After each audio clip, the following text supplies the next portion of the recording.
Hi friends, எல்லாரும் வணக்கம். இந்த காணொலி பதிவில் என்ன பார்க்க போறோம் அப்படின்னா, நம்ம விழுப்புரம் மாவட்டத்தில் இருக்கிற திருவக்கரை இந்த பகுதியில் இருக்கிற கல் மரங்களை தான் நம்ம பார்க்க வந்திருக்கோம்.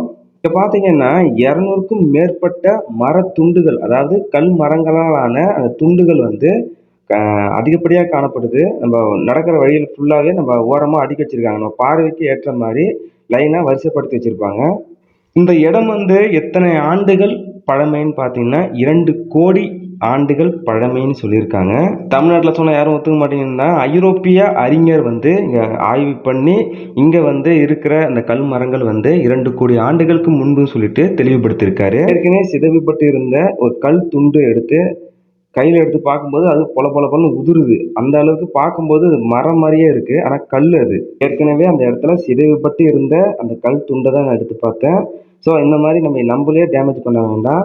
ஸோ அங்கே நம்ம பார்த்துட்டு எப்படி இருக்கோ அப்படியே பார்த்துட்டு நம்ம சிதைவுபடாமல் வரணும். அது ஏற்கனவே சிதைவுபட்டதை கையில் எடுத்து பார்த்தோம், பொல உதிருது. இந்த மரங்கள் வந்து பல ஆயிரம் ஆண்டுகளுக்கு முன்பு இருந்த இந்த இடத்துல காடு இருந்திருக்கு. அந்த காட்டில் வெள்ளம் வந்திருக்கலாம்.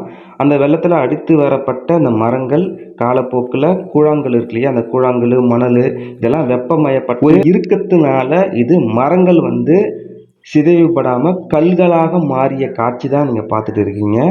ஸோ இந்த இடத்த பார்க்கும்போது அவ்வளோ அழகாக இருக்குது. நீங்கள் போனீங்க அப்படின்னா ஃபேமிலியோட பார்த்துட்டு வரலாம். விழுப்புரம் மாவட்டத்தில் பார்க்க வேண்டிய இடங்களில் முக்கியமான இடம் வந்து திருவக்கரை கல்மர பூங்கா. படிக்கின்ற மாணவர்கள் அனைவருமே இந்த இடத்துக்கு வந்து பார்க்க வேண்டிய முக்கியமான இடம்.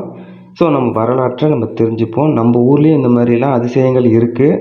அதை நம்ம அனைவருமே தெரிஞ்சுக்கணும். அதுக்காக தான் இந்த வீடியோ. இந்த காணொலி பதிவு கண்டிப்பாக உங்களுக்கு பயனுள்ளதாக இருக்கும்னு நினைக்கிறேன். அடுத்த காணொலி பதிவில் இன்னும் பயனுள்ள வீடியோக்களை பதிவேற்றம் செய்கிறேன். தேங்க்யூ ஸோ மச் ஃபார் வாட்சிங். அடுத்த காணொலி பதிவு சந்திப்போம். நன்றி, வணக்கம்.